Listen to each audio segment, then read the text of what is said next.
Hello and Assalamualaikum to Miss Adawiyah. My name is Muhammad Rahman Hakim bin Safian, and in this video I would like to talk about my mini project, which the topic is about occupational law on safety and health.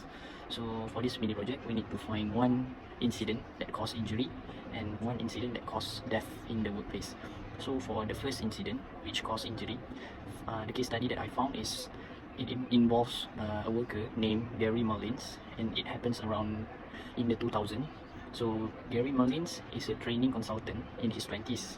He began his career as a cabinet maker, and he is a specialist woodworker. Then one time he caught all the fingers of his hand in a circular saw. He suffered extensive damage to his right hand, which is now shorter than his left hand. So the factor that causing the incident is first because of lack of machine guarding.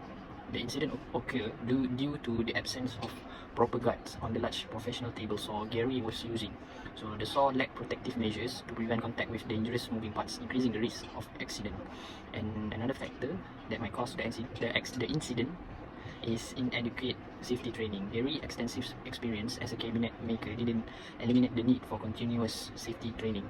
The intricate and delicate nature of the task require heightened awareness, and a lack of specific training on using the circular saw for such detailed work contributed to the incident. So the consequences that happened after this incident is severe hand injury, which is Gary suffered extensive damage to his right hand, resulting in the amputation of the top of his fourth finger and the loss of the middle knuckles of his second and third fingers. The accident caused not only physical pain but also emotional and psychological distress. And another consequences is impact on daily activities. The injury affected Gary's ability to perform everyday tasks such as using utensils, driving, and even shaking hands. This limitation had a profound impact on his independence and overall quality of life. And this prevention and suggestion taken or given by the company. So for this part is Gary. Actually, Gary received a total of 171,904 in the 6 years since the accident, which include 100,000 compensation and 3,344 sick pay and 16,560 disability pension in euro. And from my point of view, to prevent or improve the situation is first, prioritize machine safety. Like, companies should prioritize the safety of their worker by investing in high quality machinery which built-in safety features. Regular inspection and maintenance should also be conducted to ensure that safety measures are consistently effective. And another point of view is continuous training and awareness. Ongoing safety training is crucial. Even for experienced workers, employers should regularly update their employees on best practices, potential hazards, and the proper use of machinery. Workers too should actively participate in safety programs to stay informed and vigilant. And another one is encourage reporting and communication. Fostering an open communication culture where employees feel comfortable reporting safety concerns or incidents is vital. This enables prompt action to address potential hazards and prevent future accidents. And for the second incident that causes death in the workplace is about the incident revolves around the tragic death of a construction worker who was struck by a steel boom beam, and it happens in June 15, 2005, where the forklift operator failed to access clearance adequately, leading to the removal of obstacles during transportation. So this incident, the factor that causing the incident is firstly is an inadequate clearance assessment. So the forklift operator FO failed to adequately assess the clearance needed to transport the steel beam to the assembly area. This lack of clearance resulted in the need to remove obstacles, which is cement blocks, during the transportation process, contributing to delays and potential hazards. And next is insufficient communication and coordination. There was a breakdown in the communication and coordination between the forklift operator and the victim. The victim, without proper communication or awareness of the forklift movement, attempted to pass under the beam as it was being lowered, leading to the tragic incident. And another one is lack of designated spotter. The absence of designated spotter or guide for the forklift operator created a situation where the victim and another worker were walking behind and on opposite sides of the beam, increasing the risk of accidents during the movement of the heavy load. And for the consequences for this incident is first, fatality. The incident resulted in the tragic death of the 41-year-old construction worker.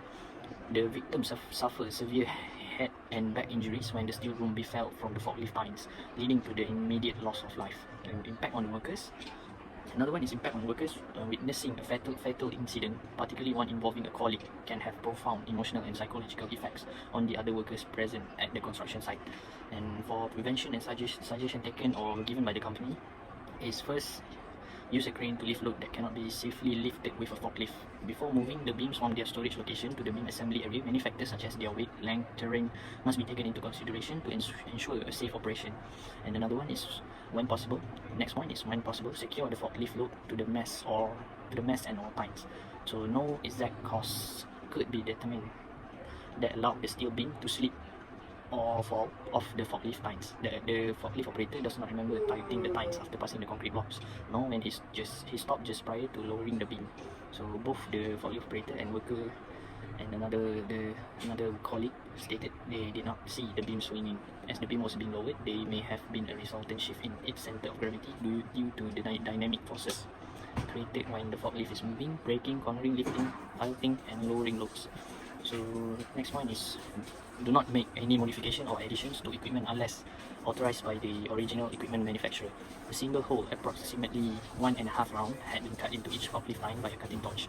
This had been done since the company bought the equipment. The applicable OSHA standard stated no modifications or addition which affect the capacity or safe operation of the equipment shall be made by the customer or user without the manufacturer's written approval. And final point is using appropriate OSHA standards. Train and certify all employees that may need to operate power industrial trucks. Training should consist of a combination of formal instruction, for example like lecture, discussion, interactive computer learning, videotape, written material, practical training, demonstration performed by the trainer, and practical exercise performed by the trainee, and evaluation of the operator's performance in the workplace. So from my point of view, to prevent and improve the situation is companies should consider assigning designated spotter or guides during the movement of heavy materials, especially when using forklifts. These spotters can communicate effectively with the operator and ensure the safe passage of materials. Another point is regular safety drills, which is conduct regular safety drills and simulations to train workers on emergency responses and proper procedures during material handling. This practice helps create a proactive safety culture and prepares workers for unexpected situations. And then last point is continuous safety reviews. Companies should periodically review and update safety protocols, considering feedback from workers and assessing the effectiveness of existing measures. This ensures that safety procedures remain relevant and responsive to the evolving needs of the construction site. In conclusion, this incident emphasized the critical need for a proactive approach to workplace safety. By prioritizing machine safety, providing continuous training, fostering open communication, and implementing preventive measures, we can create an environment where our colleague can work without fear or injury or tragedy. And we need to remember, safety is a shared responsibility that requires our collective commitment and vigilance. So thank you for your attention, and let us continue working towards a safer and healthier workplace for everyone. Thank you, that's all from me.